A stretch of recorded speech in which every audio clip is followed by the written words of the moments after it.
Please, God, not tonight. Just not tonight, she whispered, her breath a ghost in the freezing air as she pulled the threadbare blanket over the small, shivering body of her son. The cough that racked his tiny frame was a sound of shattering glass in the brutal Chicago wind.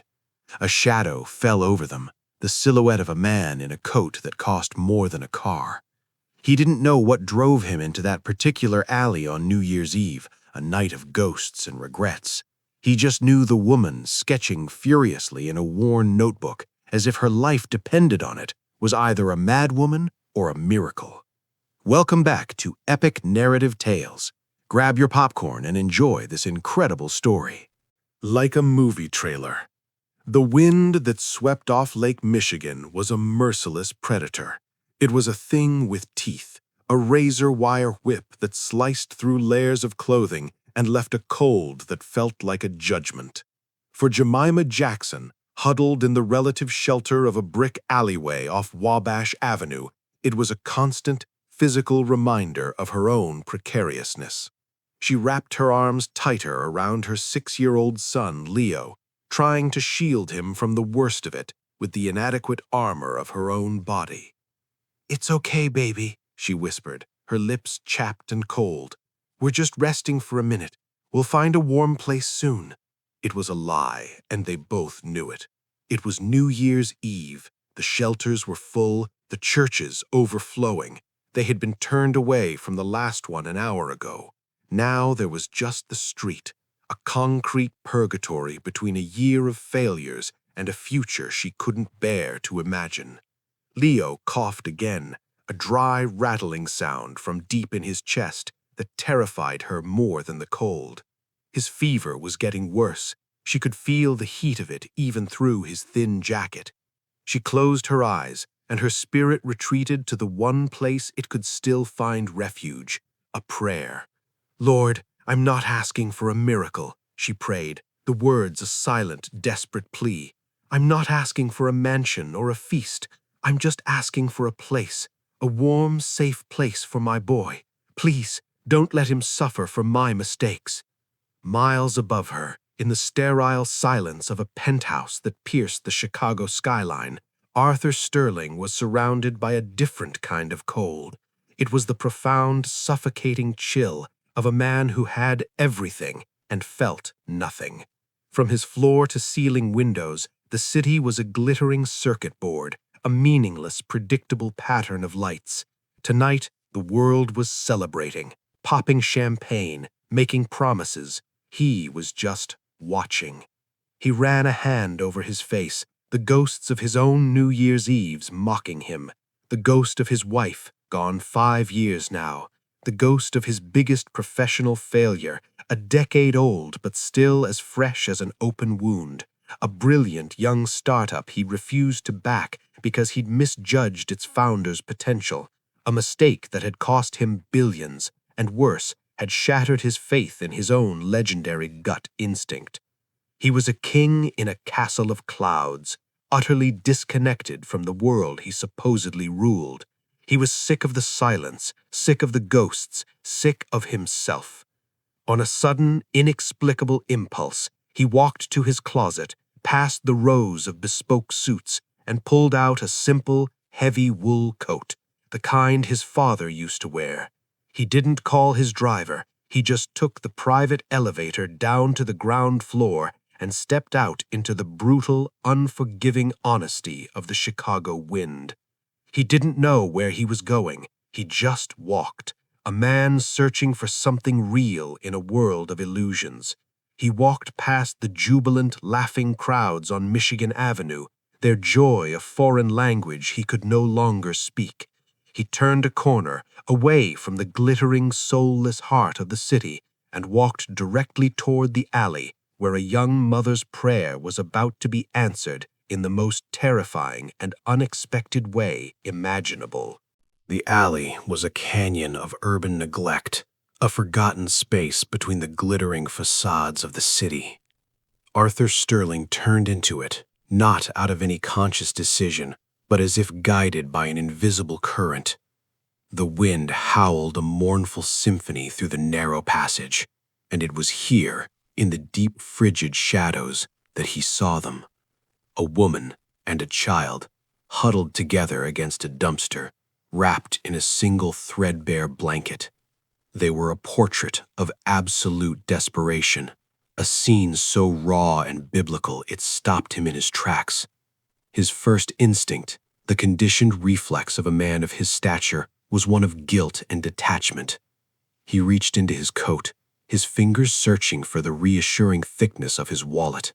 He would give her money, a few $100 bills, enough to assuage the immediate discomfort of his conscience, and then he would walk away, leaving the problem to be solved by the abstract forces of charity.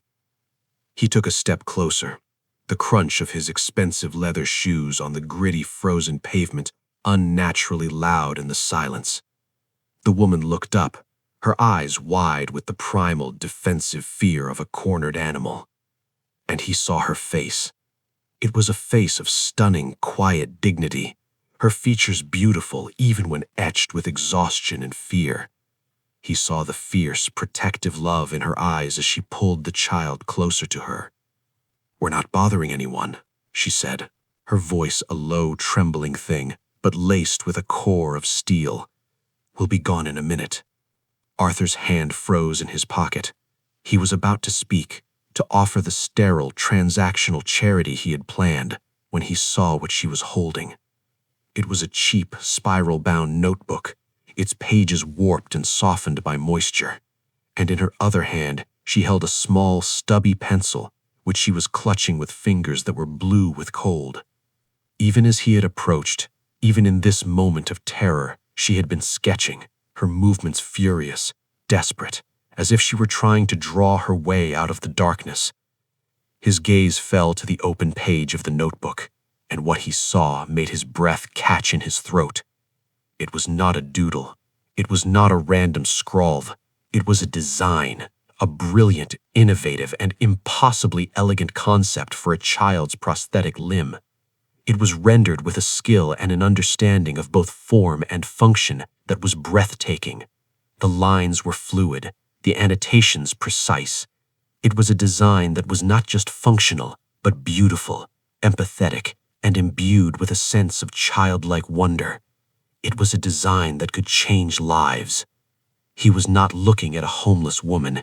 He was looking at a genius. The ghost of his past failure, the startup he had dismissed, the potential he had failed to see, rose up and screamed in his soul. Here it was again, the same raw, undeniable spark of brilliance, this time not in a polished boardroom, but in a frozen, filthy alleyway.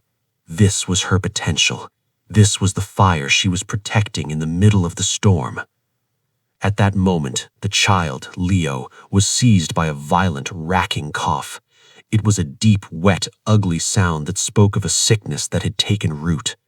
The mother, Jemima, instinctively dropped the notebook, her full attention on her son, her face a mask of pure, unadulterated terror.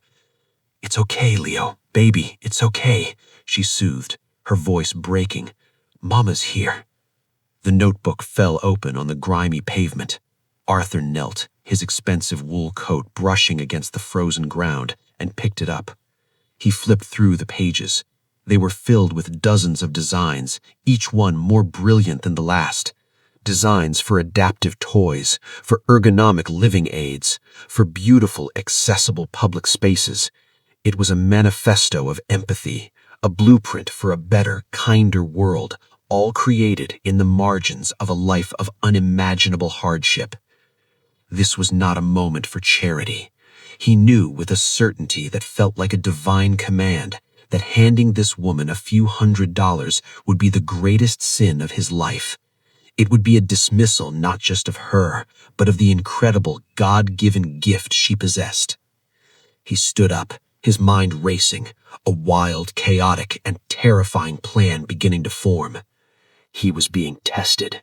God, or the universe, or whatever cosmic force was at play, had placed this woman in his path. This was his chance to atone for his past failure, his opportunity to prove that he could still recognize true potential, no matter how humbly it was packaged. "You and your son," he said, his voice no longer that of a distant philanthropist, but of a commander taking charge of a battlefield. "You're coming with me right now." Jemima stared at him, her eyes wide with suspicion and fear. "Who are you?" "My name is Arthur Sterling, and I believe I can help you, but you have to trust me." Trust was a luxury she had lost long ago. She clutched her sick child, every instinct screaming her to run. But then she looked into his eyes, and she saw past the wealth, past the power. She saw a man who was not looking at her with pity, but with a strange, intense, and utterly serious respect. He was looking at her, as if he saw her, the real her. The wind howled, and Leo coughed again, a weak, painful sound that spoke of a sickness that had taken root. The mother, Jemima, instinctively dropped the notebook, her full attention on her son, her face a mask of pure, unadulterated terror. "It's okay, Leo, baby, it's okay," she soothed, her voice breaking. "Mama's here." The transition was so abrupt, so violently disorienting. It felt like being ripped from one reality and dropped into another. One moment, Jemima was on the frozen, gritty pavement of a forgotten alley. The next, she was gliding through the silent, opulent lobby of one of Chicago's most exclusive residential towers. The doorman, a man in a coat that probably cost more than her father's first car, looked at her and Leo with an expression of thinly veiled horror, until Arthur Sterling shot him a look so cold, so full of silent, absolute power, that the man seemed to shrink into himself. They rode a private elevator, a silent wood-paneled box that ascended into the heavens. Jemima held Leo, who had fallen into a feverish, exhausted sleep, his small head resting on her shoulder. She could feel her own heart hammering against her ribs, a frantic, trapped bird in a cage of disbelief. The elevator opened directly into Arthur's penthouse. It was not a home. It was a universe. A vast, minimalist space of glass and steel and shadow, where the glittering, indifferent city of Chicago was the wallpaper. It was beautiful and terrifying, a palace so cold and empty it felt like a mausoleum. Arthur didn't speak. He led them down a long, silent hallway to a guest suite that was larger than any apartment Jemima had ever lived in. A king-sized bed with a mountain of white pillows, a bathroom of gleaming marble, a window with a god's-eye view of the world that had, just an hour ago, been trying to kill her. "There's a closet full of clothes," Arthur said, his voice a low rumble. "My late wife's, they should fit. And food in the kitchen. A doctor will be here in 10 minutes to see to your son. You are safe here." The word safe was so foreign, so impossibly luxurious, that Jemima almost broke down. The warmth of the room, the promise of a soft bed, the thought of a real doctor for Leo. It was an answer to a prayer so profound it felt like a physical blow. Tears welled in her eyes, but she fought them back. She would not be a charity case. She would not be a weeping waif in his palace. The doctor came, a kind, elderly man with a gentle touch, who diagnosed Leo with a severe but treatable case of bronchitis. He left behind a bag of medications and instructions for a warm bath and a long, deep sleep. As Jemima held her sleeping son, finally warm, finally safe, wrapped in a plush bathrobe that felt like a hug from heaven, the full, overwhelming weight of the last year crashed down on her. But beneath the exhaustion, a new feeling was taking root, a deep, profound, and terrifying suspicion. This was too much. This was not simple charity. People like him didn't do things like this. There was a price. There was always a price. Later, after Leo was asleep in the center of the vast cloud-like bed, she found Arthur in the main living area, standing by the window, staring out at the city. "Thank you," she said, her voice quiet but strong, "for the doctor, for all of this. I don't know how I'll ever repay you." "I am not looking for repayment," he said, turning to face her. "I am looking for a return on an investment." The words, cold and transactional, confirmed her deepest fears. An investment? I saw your notebook, Ms. Jackson. I saw your designs. I am not a philanthropist. I am a businessman. And what I saw in that alley was not a problem to be solved with a handout. I saw an asset, untapped, unrefined, but brilliant. He walked to a sleek, minimalist desk and picked up a single, elegant folder. I am offering you a 3-month freelance consulting contract with Sterling Enterprises. The salary will be substantial, enough to secure permanent housing and health care for you and your son. You will have a small office at the corporate headquarters and access to our resources. Jemima stared at him, her mind reeling. An office? A contract? It was insane. Consulting on what?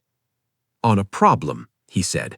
I am going to give you a problem, a failing product line that my best and brightest minds have been unable to solve. And you are going to give me a solution, a new design, a new way of seeing it. You are going to show me if the genius in that notebook is real. The truth of the situation, in all its strange, terrifying complexity, finally dawned on her. This wasn't a rescue. This was an audition, a high-stakes, deeply personal test. He had saved her from the street, but he had placed her in a new, more elaborate cage. He wasn't just offering her a job. He was offering her a chance to prove that his own judgment, his own gut instinct was not dead. She was a gamble he was taking on himself. Her pride, the one thing she had managed to keep intact through all the hardship, bristled. No, she said, the word coming out before she could stop it.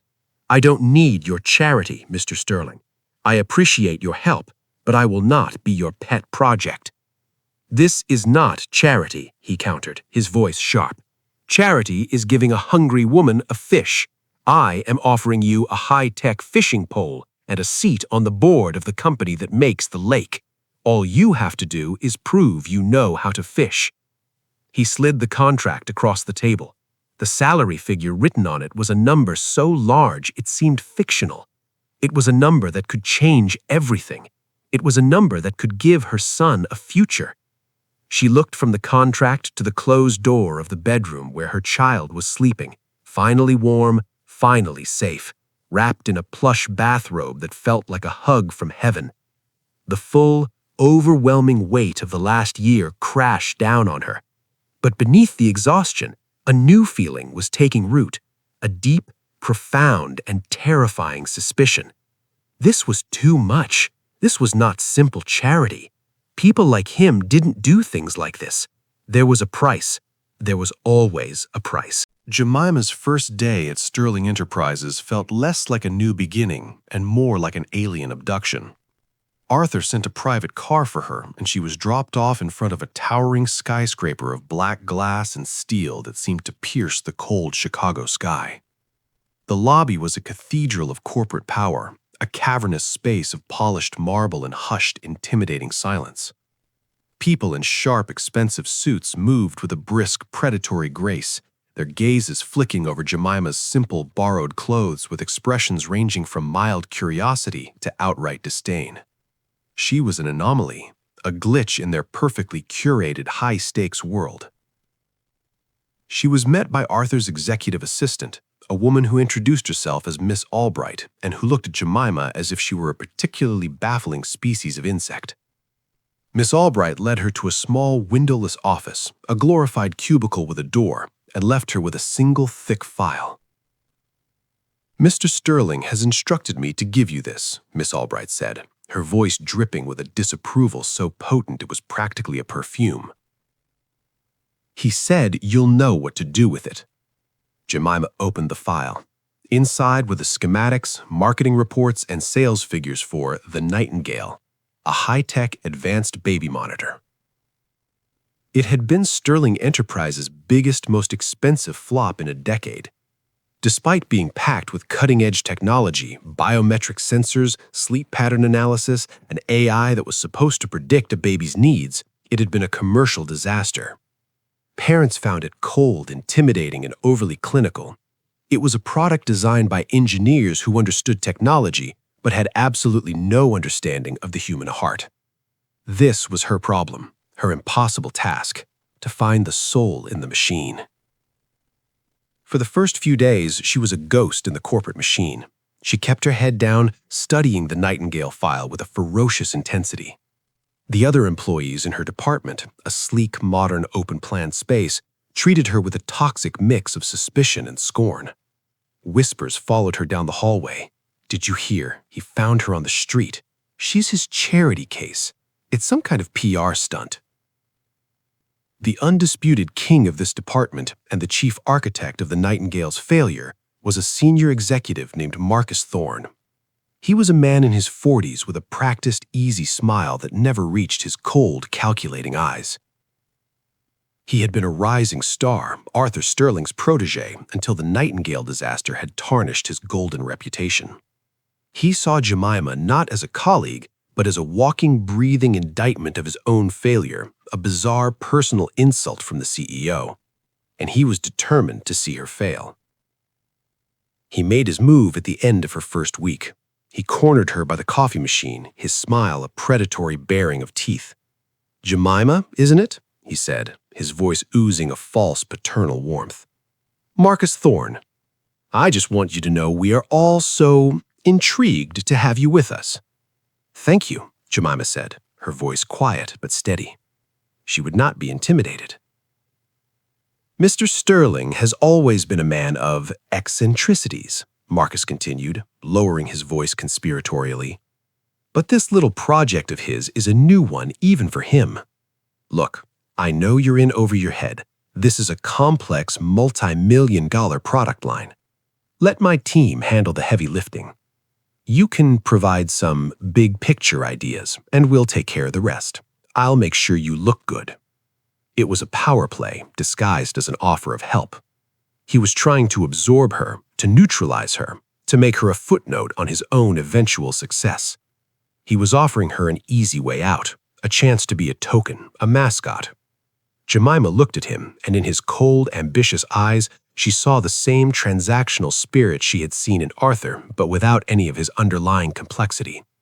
Marcus was a simple creature, driven by a simple hunger for power. "Thank you for the offer, Mr. Thorne," Jemima said, her voice imbued with a quiet, unshakable dignity. "But I think Mr. Sterling hired me to solve a problem, not to look good." She walked away, leaving him standing there, his smile frozen on his face, a look of cold, reptilian fury flickering in his eyes. She had not just rejected his offer, she had declared war. That night, alone in her small, sterile office, surrounded by the ghosts of 1,000 corporate failures, Jemima felt a surge of despair. The task was impossible. The environment was hostile. She was a mechanic trying to fix a spaceship. She bowed her head, the weight of the world on her shoulders, and she prayed. "Lord, you brought me here. You put this mountain in front of me. Just show me the path. Give me the wisdom to see what they can't." And as she sat there, in the quiet, sterile heart of the corporate beast, an idea began to form. It was an idea born not of market research or technical specs, but of a mother's instinct. An idea born of empathy, an idea born of her own lived experience. Of huddling in the cold, her only concern was the sound of her own child's breathing. She knew what was missing from the Nightingale. It wasn't better technology. It was a heartbeat. Jemima's plan was simple, radical, and utterly against the grain of Sterling Enterprises' cold, clinical philosophy. She wasn't going to redesign the Nightingale. She was going to reimagine it. She was going to infuse it with the one thing the company had been missing: heart. Instead of focusing on the technology, she focused on the feeling. She didn't look at the schematics. She listened to the quiet poetry of a baby's breath. She spent days researching, not in sterile labs, but in the libraries and online, immersed in the latest studies on infant development, on sleep patterns, on the subtle science of comfort and security. She interviewed mothers, fathers, grandparents, caregivers. She listened to their stories, their anxieties, their hopes.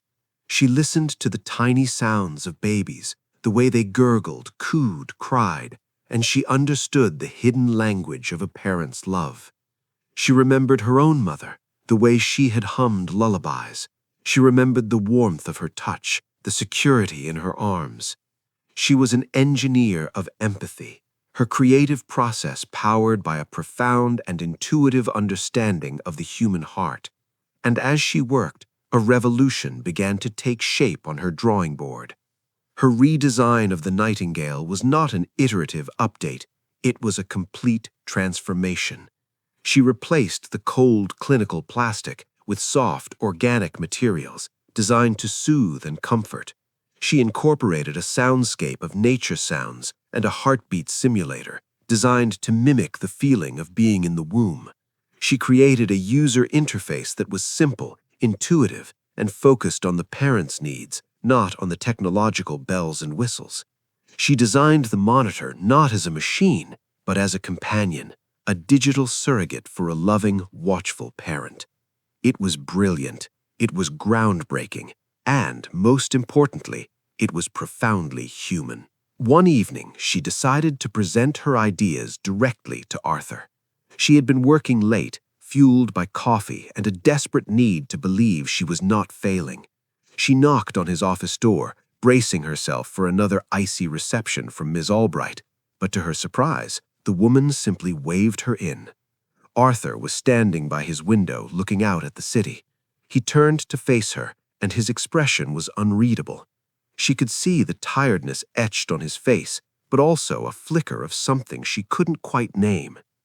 "Mr. Sterling," she began, her voice shaking slightly, "I've finished the initial conceptual designs for the Nightingale redesign. I'd like to present them to you."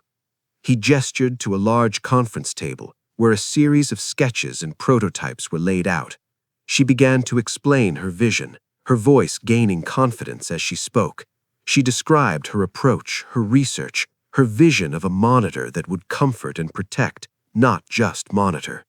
As she spoke, Arthur listened intently, his gaze fixed on her designs. He didn't interrupt, he didn't ask questions, he just absorbed, his expression slowly shifting from guarded curiosity to something that looked very much like awe. When she was finished, he walked over to the table and spent a long, silent moment examining the designs. Then he looked at her, and for the first time, she saw a hint of genuine emotion in his cold blue eyes. "Ms. Jackson," his voice rough with a rare, unforced sincerity, "these are extraordinary, truly extraordinary." Then he did something that stunned her. He picked up a small, intricately crafted prototype, a soft, organic-shaped device that looked more like a piece of art than a piece of technology, and with the reverence of a collector holding a priceless artifact, he held it out to her. "Show me." She reached out, her fingers brushing his, and took the prototype. She held it for a moment, a profound sense of gratitude flooding through her. He had seen, he had understood, he had not just recognized her talent, he had validated her vision, and for a brief, incandescent moment, she felt a sense of hope she had not felt in a long time. She knew, with a certainty that went deeper than knowledge, that she was on the right track. This was more than a job. This was more than a second chance. This was a calling.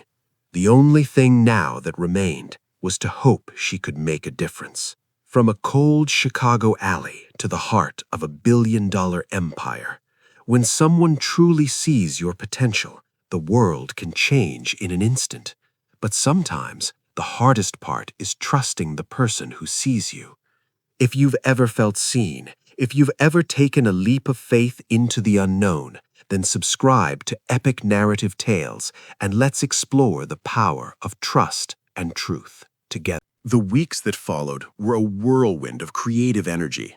Arthur, in a move that sent shockwaves through the entire company, cleared a small, dedicated lab space for Jemima, giving her a budget and a small team of trusted engineers to bring her vision to life. He became a constant presence, not as an imperious CEO, but as a mentor, a collaborator. He would spend hours in the lab, watching her work, asking questions, his old legendary gut for innovation slowly, cautiously reawakening. A new, unspoken dynamic was forming between them. The professional lines began to blur. He saw in her a brilliant, resilient spirit, a living, breathing refutation of his own hardened cynicism. She, in turn, began to see past the cold, controlling billionaire to the lonely, wounded man beneath, a man who was, in his own way, as lost as she had been in that alley. A deep, unexpected, and profoundly complicated emotional bond was being forged in the heat of their shared creation. He started sharing pieces of himself. He told her about his late wife, about her belief in people, a belief he had lost. He even, in a rare moment of vulnerability, told her about the failed startup, the misjudgment of potential that had haunted him for a decade. "I looked at the founder," Arthur confessed one evening as they looked over a 3D model of her new design, "and I saw a risk. I didn't see the fire. I didn't see the vision. I let the numbers blind me. By the time I realized my mistake, it was too late. He was my biggest failure." He looked at Jemima, his eyes full of a strange, intense light. "I won't make that mistake again." In that moment, Jemima understood. She wasn't just a consultant. She was his second chance, his redemption. The weight of that realization was immense, but it was also a profound validation. He wasn't just investing in her, he was believing in her. And for a woman who had been invisible for so long, to be truly seen was a miracle. But their growing alliance was a threat, and Marcus Thorne, the ambitious executive whose own failure had created this opportunity for Jemima, was watching. He saw the late nights in the lab. He saw the newfound light in the CEO's eyes. He saw his own carefully planned career path being usurped by a homeless woman from a back alley. His envy festered, curdling into a cold, calculated plan for betrayal. He couldn't attack Arthur, but he could destroy Jemima. He could sabotage her, humiliate her, and in doing so, prove to the board that Arthur's judgment was flawed, that his sentimentality was a liability. Marcus began to visit the lab, his presence an oily slick of false collegiality. He would praise Jemima's work, offer suggestions, and ask to see her latest progress, all under the guise of synergy. Jemima, wanting to believe in the good of people, cautiously shared her process with him. She showed him her core concepts, her unique user interface logic, the empathetic philosophy that was the soul of her design. It was a fatal mistake. The date was set for Jemima to present her final prototype and vision to the executive board. It was to be her moment of triumph, the culmination of 3 months of relentless, soul-bearing work. The night before the presentation, Marcus acted. Using a keycard he had quietly cloned, he let himself into Jemima's lab. The room was empty, her final presentation loaded onto the main computer, ready for the morning. With the surgical precision of a corporate sociopath, he went to work. He didn't destroy her presentation, that would be too obvious. He undermined it. He subtly altered key data points to make her market projections look wildly optimistic and unprofessional. He deleted a few crucial slides that explained the core philosophy behind her design choices, leaving the presentation feeling disjointed and superficial. Then came the masterstroke of his betrayal. He took her most brilliant core ideas, the heartbeat simulator, the organic, empathetic shape, and quickly integrated a watered-down, clumsy version of them into his own team's Nightingale 2.0 proposal. He would present after her, positioning his stolen concepts as a more realistic, corporate-ready evolution of her amateurish ideas. He would make it look like she had a few good instincts, but that only he, the seasoned executive, knew how to turn them into a viable product. He would not just make her fail, he would use her own genius to crucify her and then resurrect himself as the company's savior. As he slipped out of the lab, leaving her life's work a ticking bomb, he felt the cold, thrilling satisfaction of a predator who had just set the perfect trap. The boardroom at Sterling Enterprises was a place of quiet, brutal power. It was a long mahogany table surrounded by 20 chairs, a modern-day coliseum where careers were made or destroyed. The air was thick with the smell of expensive coffee and muted ambition. Jemima stood at the head of the table, her heart a frantic drum against her ribs. Arthur sat at the opposite end, giving her a small, almost imperceptible nod of encouragement. This was her moment. She began her presentation, but from the first slide she knew something was deeply, horribly wrong. The market data that appeared on the massive screen was not hers. It was skewed, inflated, making her look like a naive amateur.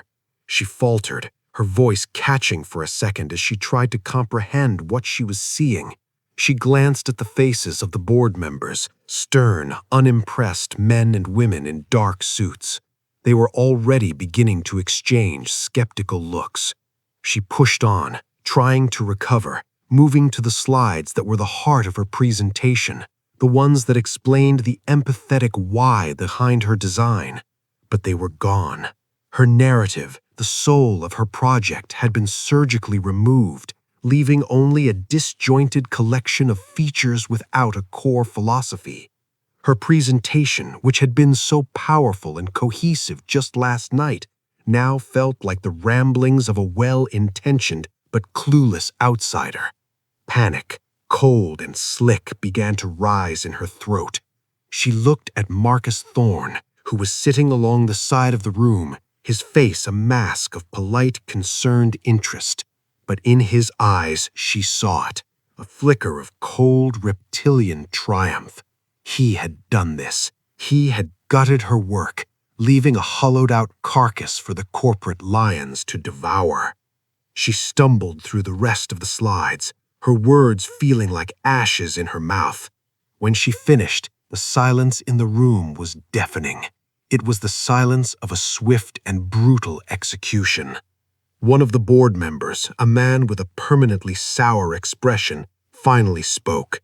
"Ms. Gaxon," he said, his voice dripping with condescending patience, "while your enthusiasm is admirable, these projections are fanciful, and the design itself, while quaint, lacks the robust technological focus our brand is known for." "It's a step backward," another board member chimed in. "It feels more like a toy than a serious piece of medical technology." The criticism came from all sides, each comment a fresh, cutting blow. They were dismissing her heart, her empathy, her entire worldview as quaint. Through it all, Jemima's eyes were locked on one person, Arthur. He had been silent, his face an unreadable mask, his steepled fingers covering his mouth. She searched his face for a sign of support, for a flicker of the belief he had shown her in the lab. She needed him to stand up, to defend her, to tell them they weren't seeing the real thing. But he remained silent. She saw the pressure of the room working on him. She saw the cold, hard logic of the board, the men of his world overriding the fragile new instinct he had been cultivating. She saw the old, cynical Arthur, the one haunted by a past failure of judgment, wrestling with the new, hopeful one. And then she saw it, a flicker, not of belief, but of doubt, a subtle, almost imperceptible narrowing of his eyes as he looked at her, a shadow of questioning that passed over his face. In that single, fleeting moment, he wasn't sure.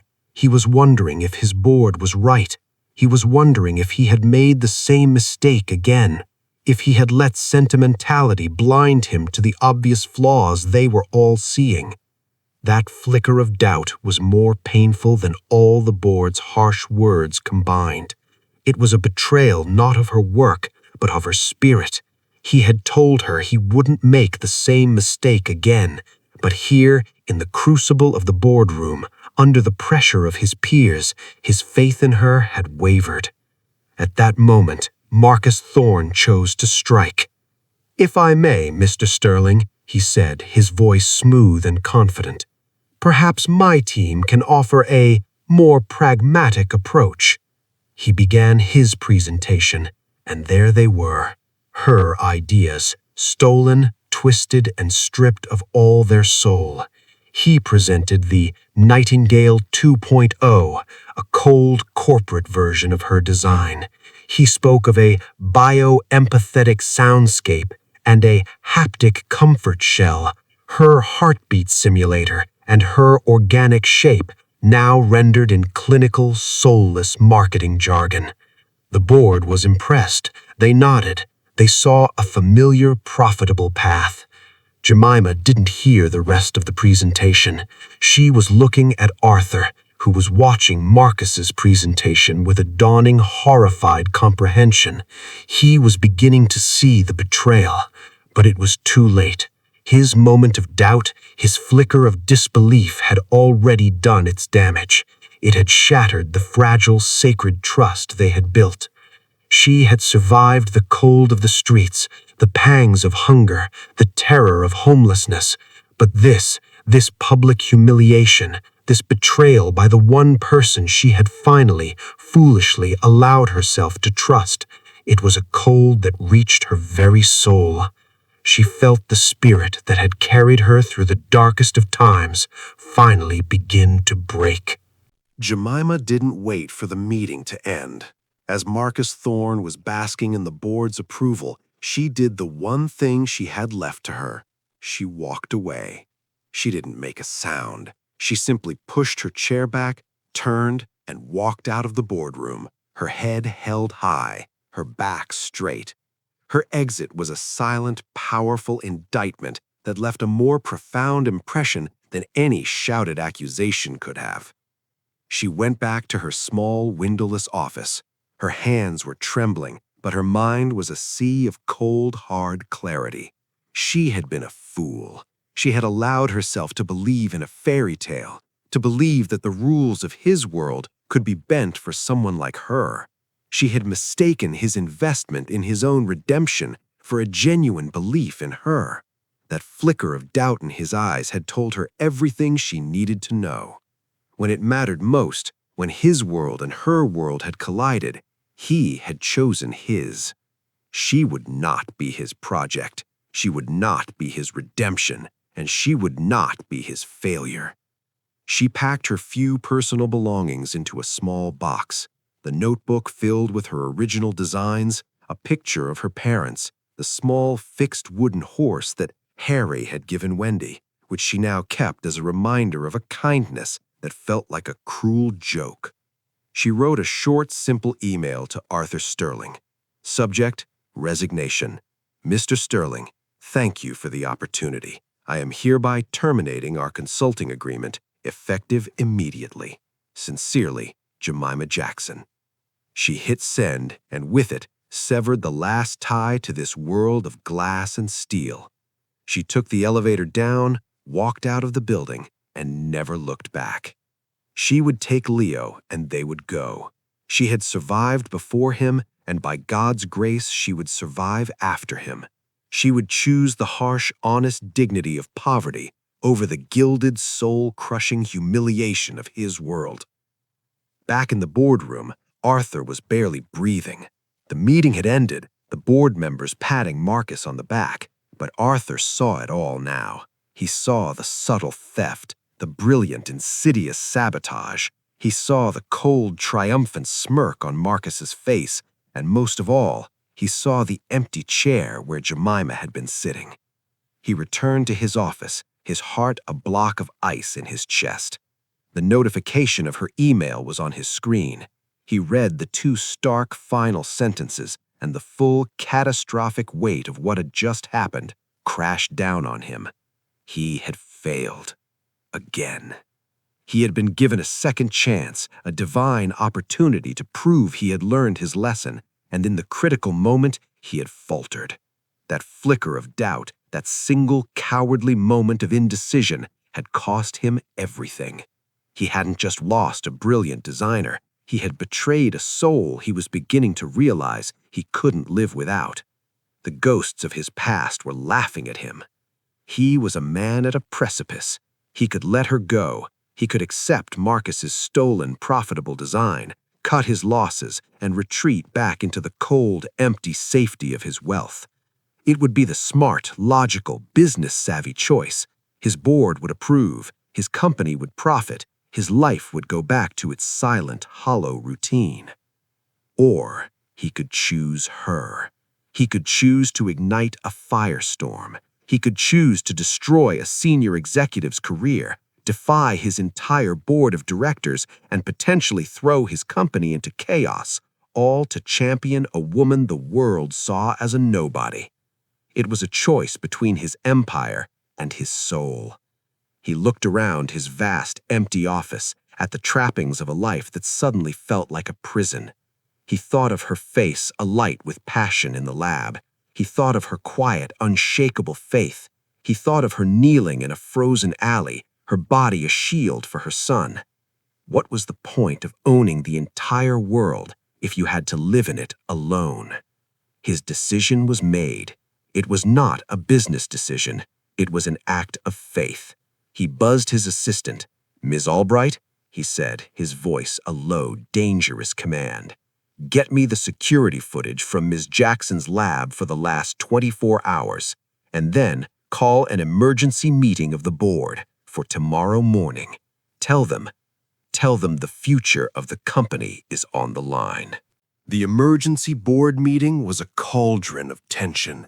The members sat around the mahogany table, their faces a mixture of confusion and annoyance. Marcus Thorne was at the head of the table, looking confident, ready to cement his victory. He believed this meeting was a formality to approve his Nightingale 2.0 and officially dismiss the embarrassing homeless project. Arthur Sterling walked in, and the room fell silent. He was not the controlled, calculating CEO they were used to. There was a fire in his eyes they had not seen in years, a righteous, holy anger that was terrifying to behold. "Gentlemen," Arthur began, his voice a low, dangerous rumble as he took his place at the head of the table. "Yesterday, we were presented with two visions for the future of this company. I am here to inform you that you were deceived." He gestured to the massive screen at the end of the room. "What you are about to see is the security footage from Ms. Jackson's private lab, time-stamped at 2:17 a.m. the night before the presentation." The video played. It was grainy, silent, but utterly damning. The board watched as Marcus Thorne let himself into the lab, his movements furtive and deliberate. They watched as he sat at Jemima's computer, subtly altering her work, deleting her core ideas. They watched a corporate assassination happen in real time. A collective gasp went through the room. Marcus Thorne's face went from smug to the color of ash. "And now," Arthur continued, his voice like ice, "you will see the vision you were supposed to see." He played Jemima's original, untouched presentation. He didn't just play the slides. He became her advocate, her champion. He explained her philosophy, her empathy, the profound human brilliance behind every choice. He showed them not just a product, but a revolution. He showed them the work of a genius. When it was over, the silence in the room was one of stunned, dawning comprehension. "Marcus Thorne," Arthur said, his gaze pinning the man to his chair, "you are fired. Your security escort is waiting outside. If you are not out of this building in 10 minutes, I will have you arrested for corporate espionage and intellectual property theft." Marcus, utterly broken, stood on numb legs and was escorted from the room, his career a smoldering ruin. Arthur then turned his full, unyielding attention to the rest of the board. "Yesterday, in this room, I allowed your collective cynicism and my own past fears to make me doubt the single most brilliant mind to ever walk through these doors. I failed her, and in doing so, I failed this company. That will not happen again." He looked around the table, his gaze a challenge. "Jemima Jackson's vision is the future of Sterling Enterprises. We are not just going to build her product. We are going to build a new subsidiary around her, the Sterling Empathy Lab. She will be its president. We will give her an unlimited budget and our full, unconditional support. Anyone who does not agree with this new direction can submit their resignation by the end of the day.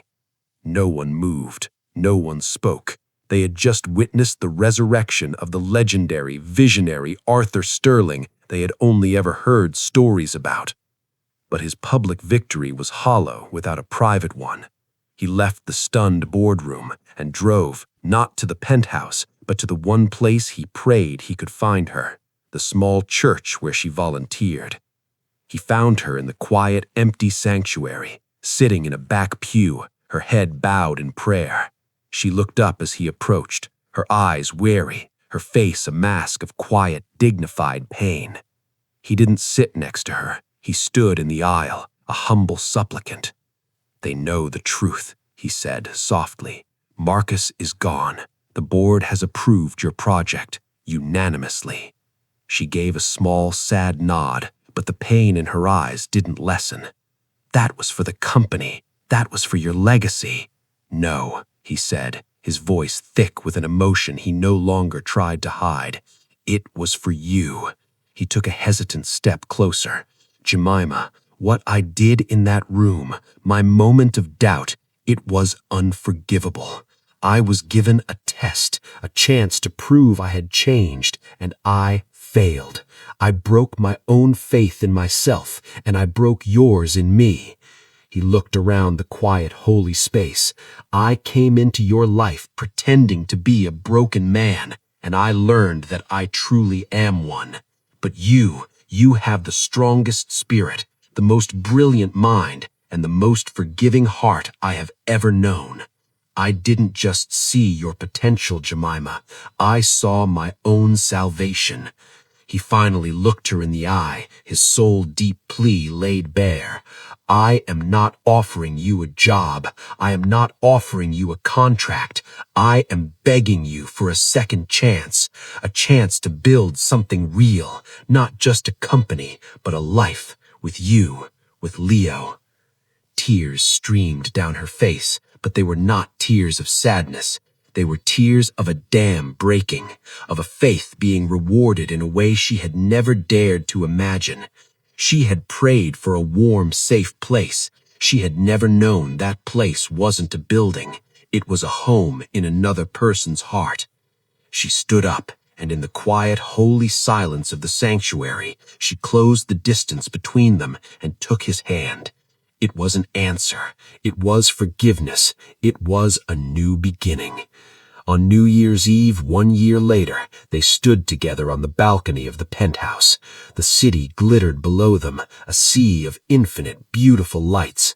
A happy, healthy Leo slept soundly inside. It was no longer a cold, empty palace. It was a home. Arthur had not just found a brilliant partner, he had found his faith. And Jemima had not just found a safe harbor, she had found a love as vast and limitless as her own potential.